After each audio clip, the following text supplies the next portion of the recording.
podido repasar ya los conceptos básicos, ¿no? El funcionamiento de la garganta cardiorrespiratoria. Ustedes no tienen que llegar a repasar estos conceptos básicos. Pero que no estén como bonitos. Porque si no, no pueden entender nada sobre el shock circulatorio y la fisiología del tratamiento. Bien, ahora lo que es un shock circulatorio. El shock circulatorio no es nada más que un flujo sanguíneo inadecuado, hasta tal punto, hasta el grado en el que los tejidos empiezan a sufrir por falta de nutrientes. Los tejidos ya no tienen el suficiente oxígeno, ya no tienen la suficiente cantidad de glucosa, citoplasma, proteínas, aminoácidos para cumplir con sus funciones mínimas. Y entonces empiezan a entrar en el sufrimiento, en el deterioro. Y no solamente los tejidos de todo el organismo, aquí fundamentalmente también es el aparato cardiocirculatorio, el propio corazón que empieza a entrar en sufrimiento, en debilitamiento, en deterioro, a tal punto de que ya no va a poder cumplir con su función de bomba. Incluso el corazón puede estar cumpliendo con la función de bomba mínimamente, pero ya ha entrado en tal deterioro que aunque se haga un tratamiento de emergencia, ya no va a restaurar. Ya el deterioro es tal que simplemente va a funcionar unas cuantas horas más y va a morir, y ya no va a poderse recuperar de tal deterioro. Eso estamos hablando. Eso hablamos cuando estamos enfrentando el shock circulatorio. Esta vez, o una vez que este shock empieza, avanza progresivamente, tiene varias fases. Ahora, ¿cuáles son las, digamos, factores que van a intervenir en el shock circulatorio? ¿Cuáles son las causas que van a llevar a un shock circulatorio?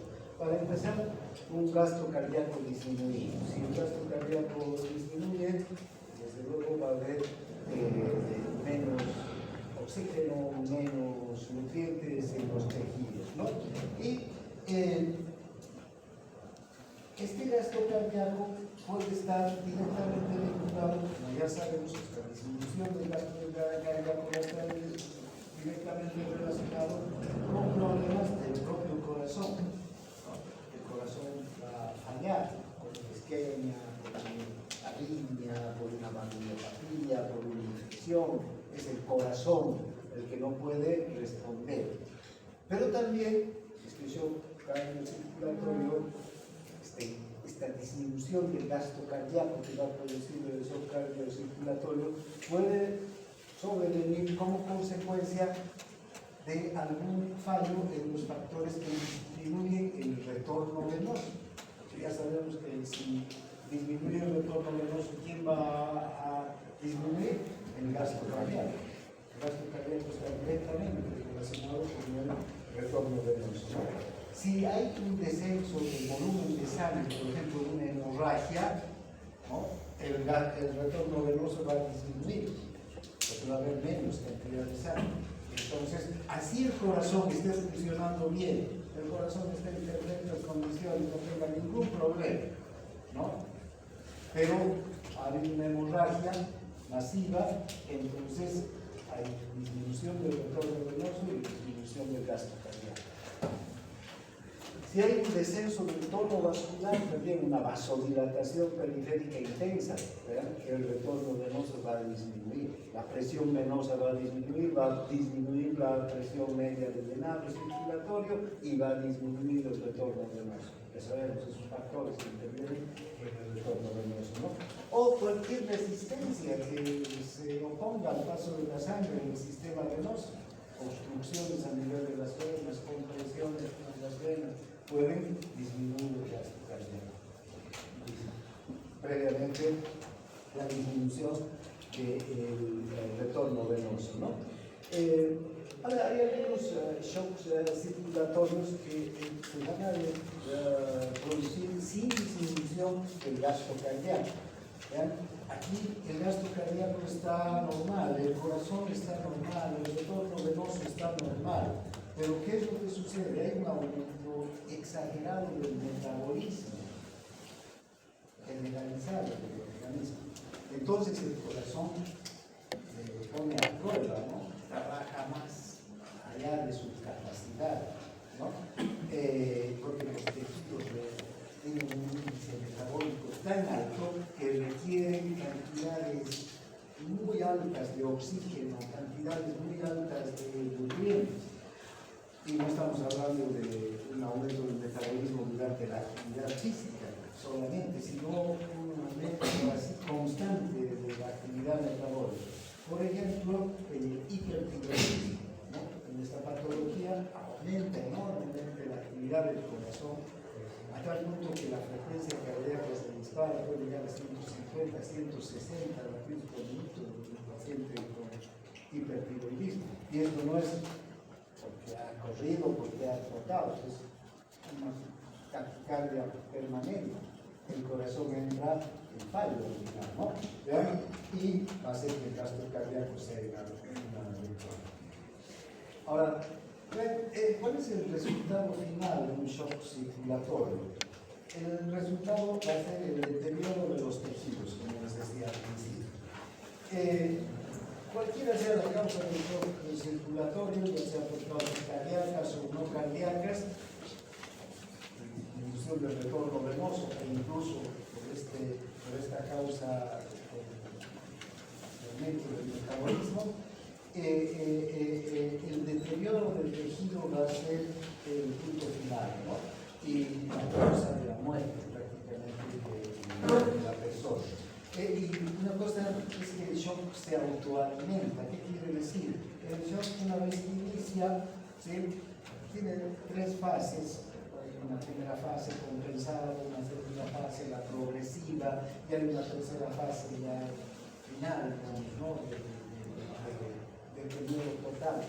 Pero cuando empieza la primera fase, el shock se va a autoalimentar.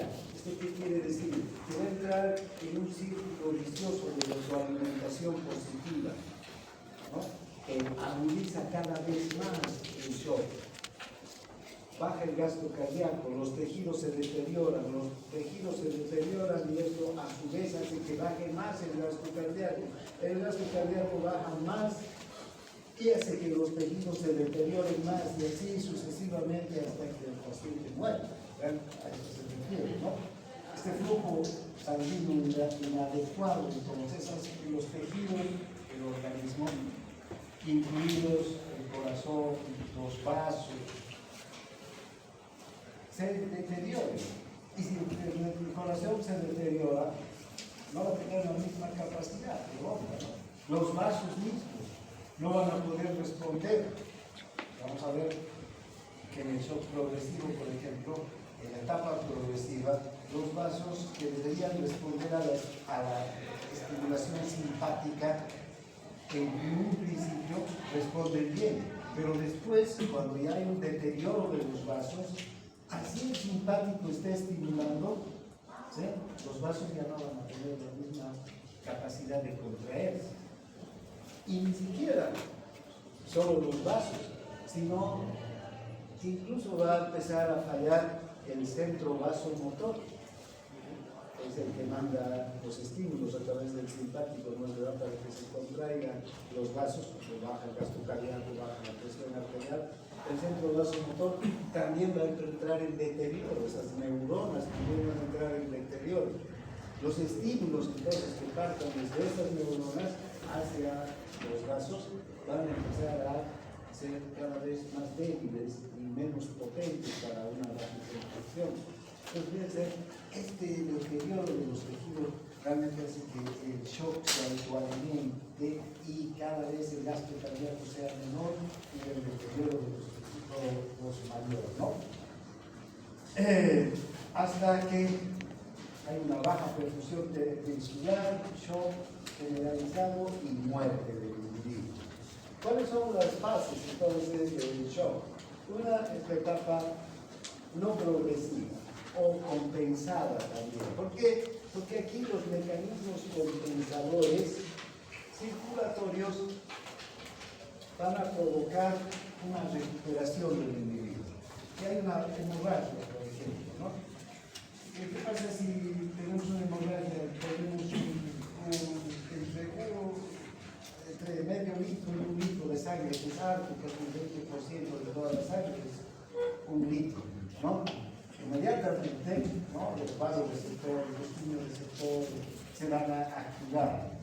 Va a haber una vasoconstricción generalizada, va a aumentar la función de bomba, va a haber un aumento de la presión venosa, un aumento de la presión media del lado sistémico, va a aumentar el retorno venoso. Son mecanismos compensadores. Además, eso es a los segundos, ¿no? A los minutos, el sistema renina, angiotensina, aldosterona va a empezar a activarse plenamente. Fíjense, tenemos varios mecanismos que se van a ir activando. Entonces, tenemos una primera etapa no progresiva. Todavía no estamos entrando en un círculo vicioso de retroalimentación negativa. Si de aquí sale el paciente, digamos, se estabiliza ahí, perfecto. Si en ese momento, antes de que empiece a la etapa progresiva, se hace un tratamiento adecuado, puede el paciente sobrevivir fácilmente, ¿no? Pero esto, estas etapas no duran pues días, duran horas solamente, ¿no? Bien, luego se entra a la etapa progresiva. Si no hay un tratamiento, el shock va empeorando, como les decía hace un momento, ¿no? Ya vamos a entrar en esa retroalimentación positiva, en ese círculo vicioso, bajo el gasto cardíaco y deterioro de tejidos, bajo el gasto cardíaco y se deterioran más los tejidos. Y una vez la etapa irreversible, cuando ya el deterioro de los tejidos sea tal que ya, aunque se haga un tratamiento, los tejidos ya no van a recuperar, porque ya están totalmente deteriorados.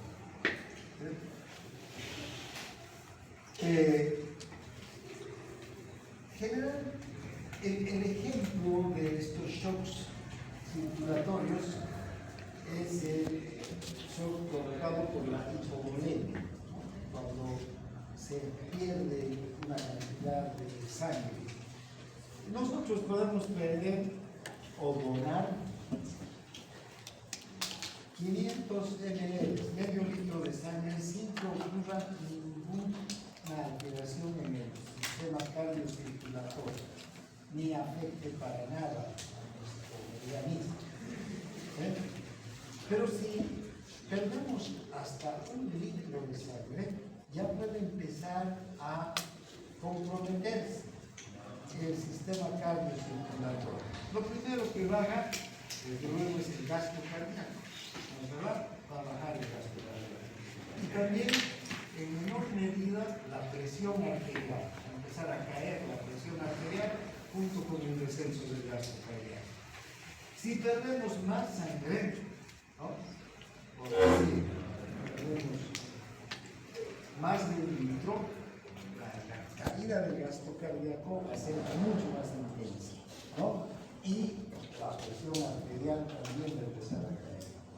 Los gobiernos de aquí van a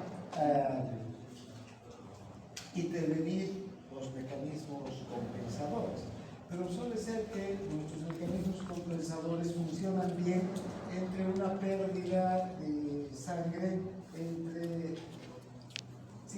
10 o 20% máximo. Más allá del 20%, más allá de 1 litro de sangre que perdamos, incluso los mecanismos compensadores ya no van a poder restituir de manera adecuada el gasto cardíaco, porque es mucha la sangre que se ha perdido. Prácticamente toda la sangre del cerebro se ha perdido. Entonces, ¿no? ya le cuesta más. Y si se pierde 1,5 litros o 2 litros, la situación es mucho más grave todavía, ¿no? Ahí sí se necesita detener la hemorragia y administrar, transfundir sangre inmediatamente en las primeras horas. Si el fundido no ha muerto, en las primeras horas.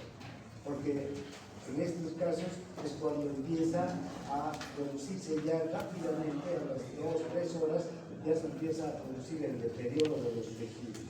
En 4 horas ya no hay posibilidad de salvar a esa persona. ¿Por qué? Porque entramos en esta etapa, en la etapa irreversible del shock circulatorio, donde ya no hay posibilidades de hacer el tratamiento. Aquí en esta gráfica podemos ver cómo ocurre, ¿no? Cuando se pierde sangre, si la pérdida de sangre en 30 minutos es constante con una hemorragia. Vean cómo la presión arterial al 100%, la presión arterial media de 100 minutos de mercurio y el gasto cardíaco al 100% de 5 litros por minuto. ¿Qué es lo primero que va a caer? ¿Vean? Cuando se pierde la sangre? En un 10% de pérdida de sangre, medio litro, ya empieza a caer el gasto cardíaco, aunque la presión arterial todavía se mantiene dentro de valores normales. ¿Sí? Con un 20%, aquí no estoy, vean, 100% de presión arterial, la presión normal, la media, 100 milímetros de mercurio, 100% de gasto cardíaco, 5 litros por minuto. Si perdemos un 10% de sangre, el gasto cardíaco va a bajar, pero no mucho, ¿no? Casi nada, no va a influir esto. ¿Cuánto es el 10% de sangre? 500 ml, medio litro.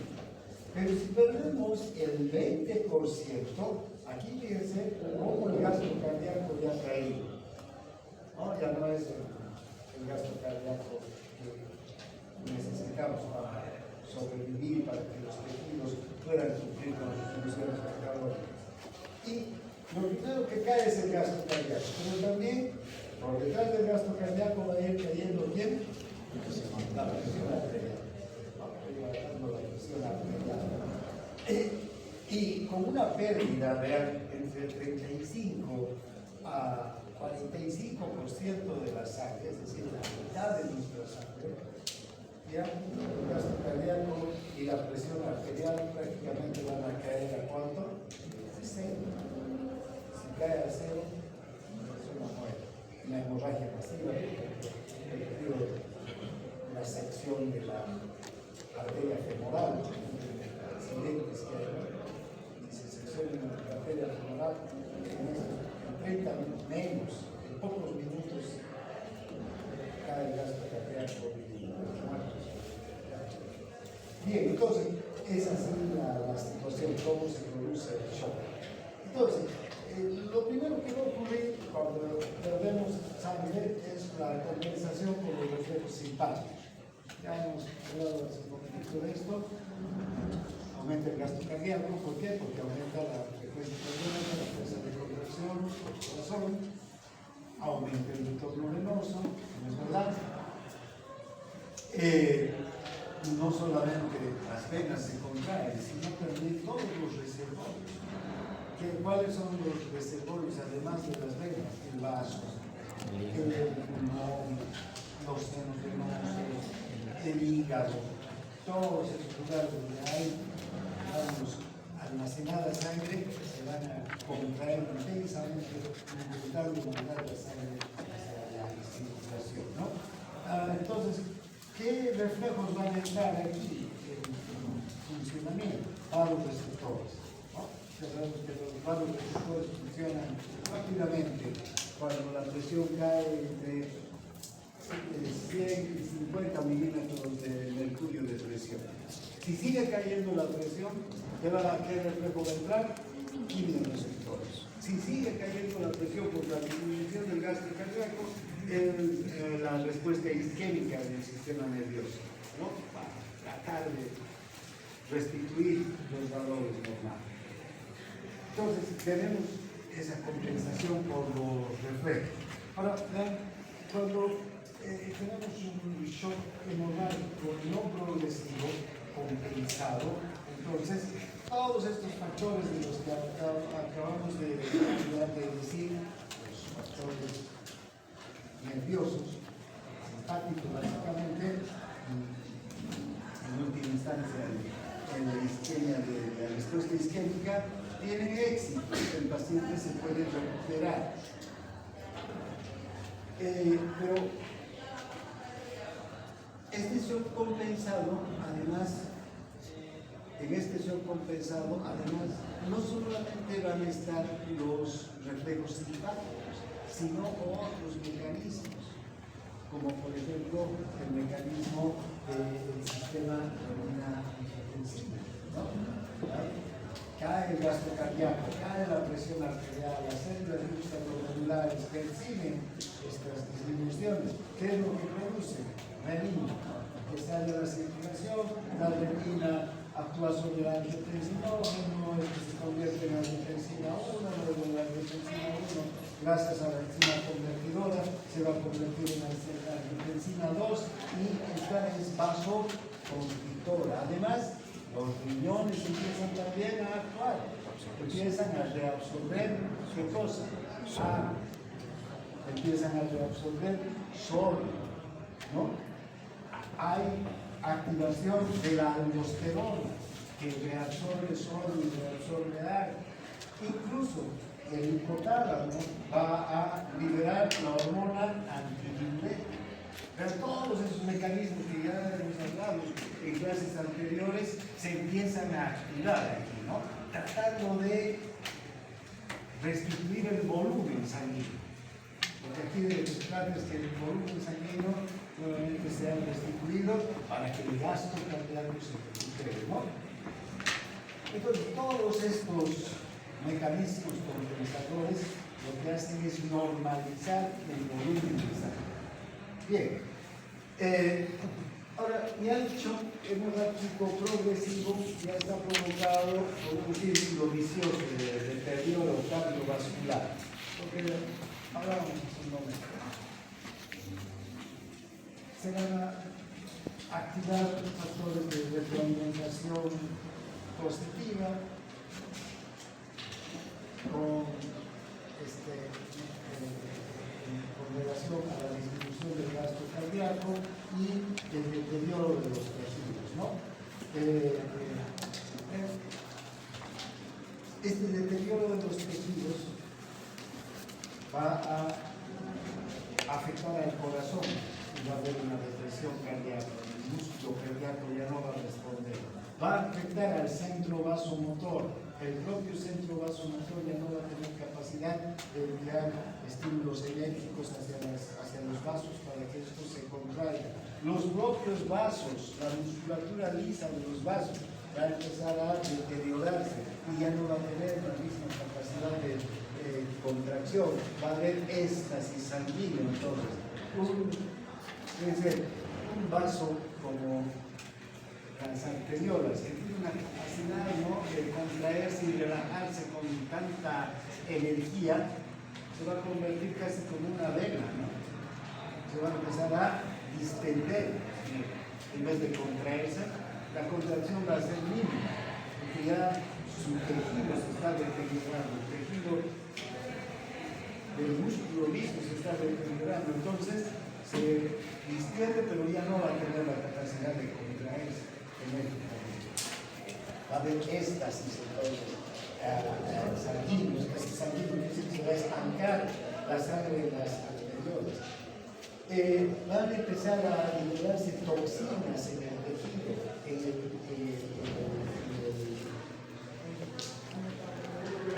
en la sangre. Van a haber procesos de coagulación intravascular. Va a haber deterioro celular generalizado, acidosis y finalmente la muerte, ¿no? Entonces, este shock hemorrágico se va a volver irreversible. Ya no va a haber posibilidad de que el paciente sobreviva. En este punto, cuando ya se han producido todos estos mecanismos que estamos viendo aquí, en el shock progresivo, llegamos al punto de que va a ser irreversible y la persona va a morir, ¿no?